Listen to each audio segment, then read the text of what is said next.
mas somente, Senhor, venha ser colhido aqui, Senhor, na tua casa, o que provém de ti, ó Pai.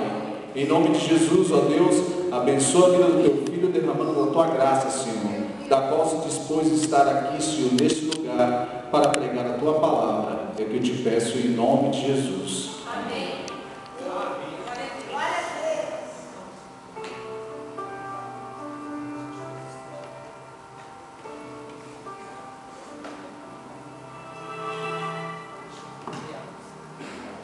Aleluia, Jesus. Boa noite, graça e paz, amém? Amém. Queridos, eu estava comentando com o Ricardo que eu vim assim, tudo, né? Era 2 horas da tarde, eu estava na minha casa hoje e me ligaram lá da Vila Leopoldina, que eu tinha que resolver um negócio do meu emprego. E lá vai eu para a Vila Leopoldina 2 e pouco da tarde. Imagina. Só Deus, né? Era 15 para 6 quando eu estava saindo de lá. E eu falei, Deus, eu vou chegar, mas eu vou. E como todos sabem, está de greve, está complicada aí a situação, né? Mas o Senhor é bom, né? Deus nos ajudou, vigiamos, tá? Não saímos também feito doido, não pelo trânsito, não. Né? Viemos, eu falei, Deus, o Senhor vai preparar o caminho, né? E Deus nos trouxe até aqui, isso que eu vim assim, mas o Senhor é bom, mas a mensagem já estava, né, preparadinha, né? Aleluia. Queridos, esse aqui é o capítulo 37. Hoje nós vamos na contramão. Mas na contramão é bom, né?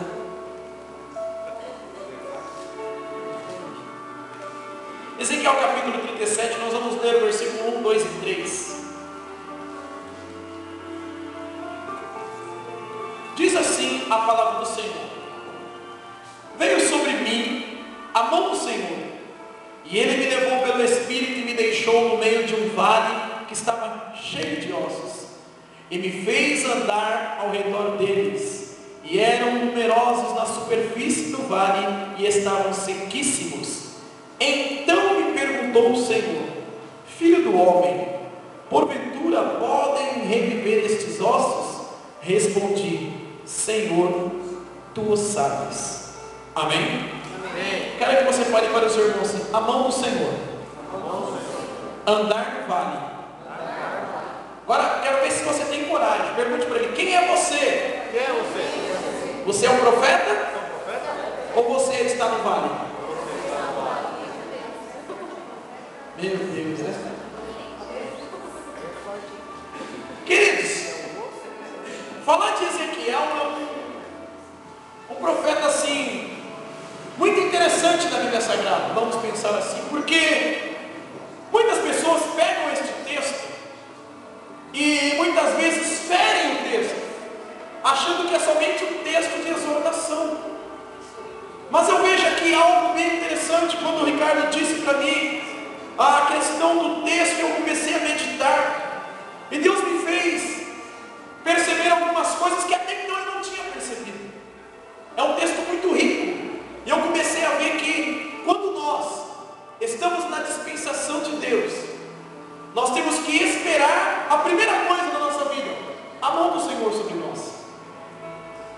Porque nós estamos vivendo hoje um momento da igreja que é os últimos dias. Já não se fala mais dos últimos dias, já não se prega mais muito sobre a vida de Cristo, mas todos nós esperamos a mão do Senhor para alguma coisa. Muitas vezes nós esperamos a mão do Senhor para uma porta de emprego, como disse o Luquias. Muitas vezes esperamos a mão do Senhor para uma cura de enfermidade. Esperamos a mão do Senhor para um socorro financeiro. Esperamos a mão do Senhor para uma transformação em alguma coisa que precisamos para ontem. Mas o que eu mais entendo aqui é que quando a mão do Senhor veio com Ezequiel, ou para Ezequiel, era um momento de intimidade dele com Deus. Nós temos que entender e aguardar a mão de Deus sobre nós. A mão de Deus nesse texto podemos representar ela como a presença do Senhor, como a manifestação do poder de Deus sobre a vida do profeta. Nós podemos entender então que a mão do Senhor, ela vem sobre nós, não somente para muitas vezes prosperar a nossa história ou para mudar uma situação, mas para que nós venhamos ter uma intimidade maior. Porque muitas vezes nós queremos da nossa intimidade com Ele, do nosso relacionamento pessoal com Ele. E eu vejo então Deus chamando o profeta, colocando o profeta e levando ele em visão a um vale.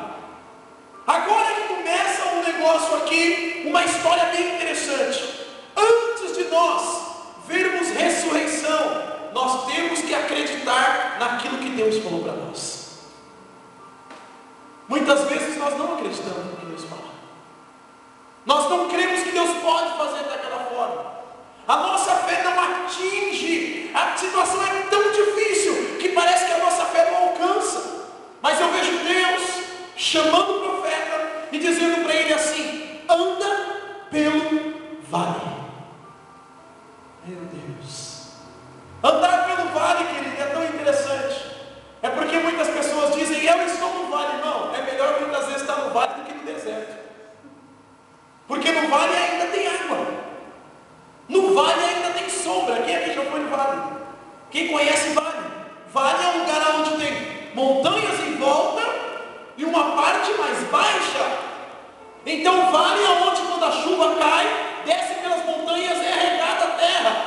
Vale não é lugar de seca, vale não é lugar de provação, vale muitas vezes é lugar de solidão, mas de provação e de secadão. Há sempre uma provisão de Deus no meio do vale. Há sempre uma provisão de Deus no meio da solidão. O profeta então começa a caminhar naquele vale de ossos. Queridos, quantas vezes você já começou a caminhar diante da situação que você está, ou do vale que você se encontra? Quantas vezes Deus nos levou para observar aquilo que estamos passando? Porque inúmeros momentos da nossa vida nós só olhamos a provação, nós só olhamos o tamanho da dificuldade, pastor Elcio. Imagina se o profeta fosse ansioso, se o profeta fosse precipitado e dizia: Deus, esse vale não vai acontecer nada. Mas ele esperou a pergunta de Deus. Aí é que está a pergunta de Deus para nós: porventura podem viver? Por que eu pedi para você falar para o seu irmão: a mão do Senhor está sobre você, está por você, está para você? Não é isso que a Bíblia diz? Isaías não fala isso, o profeta não fala que a mão do Senhor não está encolhida para que não possa salvar? Não é isso? Então, quando a mão de Deus está sobre a igreja, não tem como não acontecer aquilo que o Senhor prometeu. Quando a mão de Deus está estendida, não tem como Deus não abençoar, porque a Bíblia garante para nós: quem pode amaldiçoar aqueles que Deus abençoou? Ei, queridos, mas inúmeras vezes a nossa história parece que nós estamos vendo a situação de uma forma seca. O profeta olhou então, imagine comigo agora, vamos fazer uma reflexão. Deus mandando o profeta naquela visão começar a rodear os ossos e começar a perceber como estava a história. Eu vejo algo bem interessante aqui. Eu vejo que muitas vezes nós, no meio dos nossos familiares, no meio das dificuldades da vida, do dia a dia, nós só olhamos para todos os lados e só vemos seca. Nós só vemos sequíssimas a situação. Mas Deus mandou o profeta andar pelo vale. Queridos, eu me lembro até de um homem chamado Davi: ainda que eu ande pelo vale da sombra da morte, o Senhor está comigo. Mesmo no momento de seca, mesmo no momento que a situação parece que não produz nada, o profeta não hesitou em parar. O profeta continuou andando. Ei, a igreja não é para parar, a igreja é para estar em movimento, a igreja é para estar em atividade. O reino de Deus não é um reino paralisado. Mesmo que a situação não esteja acontecendo, mesmo que esteja no vale, não pare, continue caminhando, porque a mão do Senhor está sobre você. Mas muitas vezes nós nos conformamos com a situação. Nós nem vamos entrar no mérito da questão dos ossos. Eu vou deixar para outro pregador isso aí, que eu sei que tem uns melhores do que eu. Mas ei, queridos, eu quero chamar a sua atenção nesta noite. O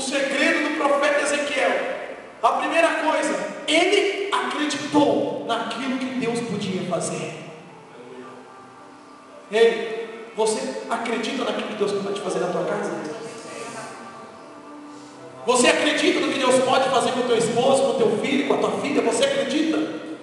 Você crê que Deus pode mudar a história? Você crê na situação que você está olhando e vendo ela seca, horrível, terrível? Você crê nisso? Esse é o mais importante. Talvez Deus não queria somente mostrar para o povo de Israel como estava a situação deles, mas Deus também queria ensinar o profeta a depender de Deus, a esperar em Deus, a ver a presença de Deus.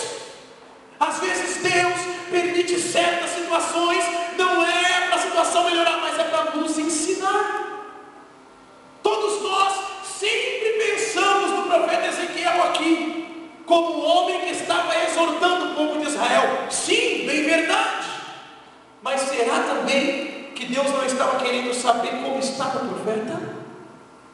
Por isso que eu perguntei para você: quem somos? Nós somos os ossos ou somos o profeta? Quem é você?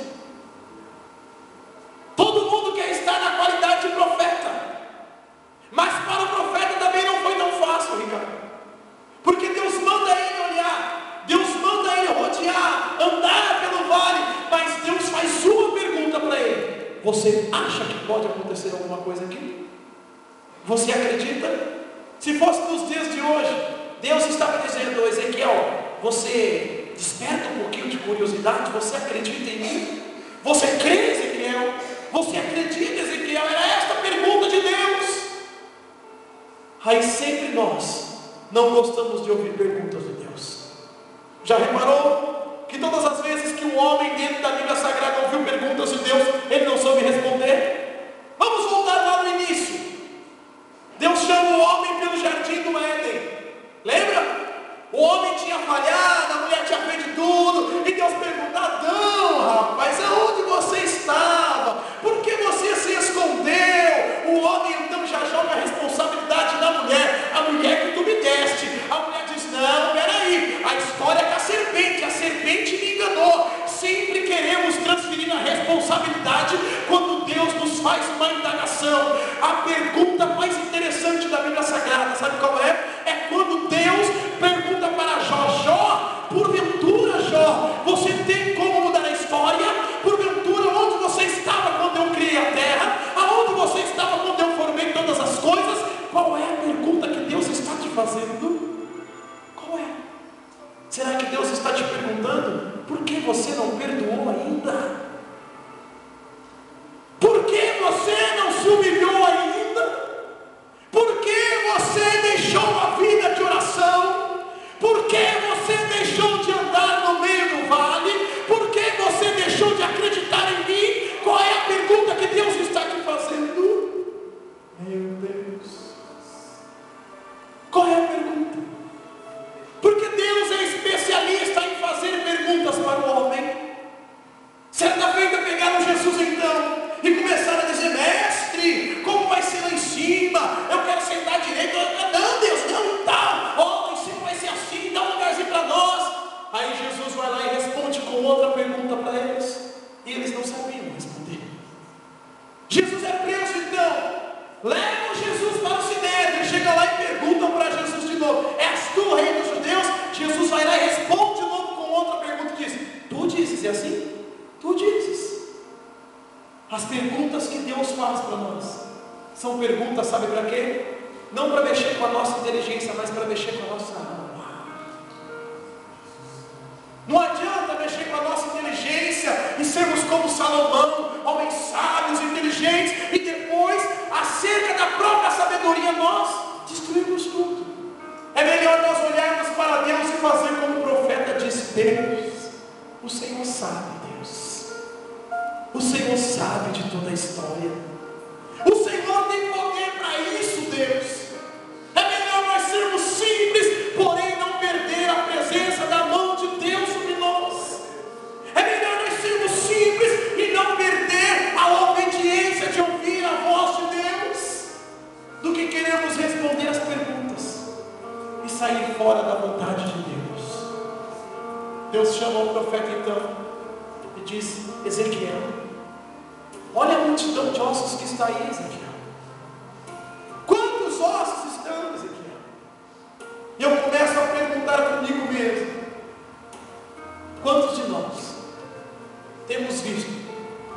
situações adversas. Quantos de nós temos visto pessoas, várias, multidões até mesmo, como aqueles ossos? Sabe o que é interessante? É que era um exército. E o mais interessante ainda é que aquele exército era útil para Deus. Meu Deus. Às vezes nós deixamos de lado aqueles que se acham inúteis, aqueles em que as pessoas julgam inúteis. Deus não contou com soldados que estavam todos de pé, prontos, não. Deus escolheu aqueles que estavam secos, aqueles que estavam lá, todos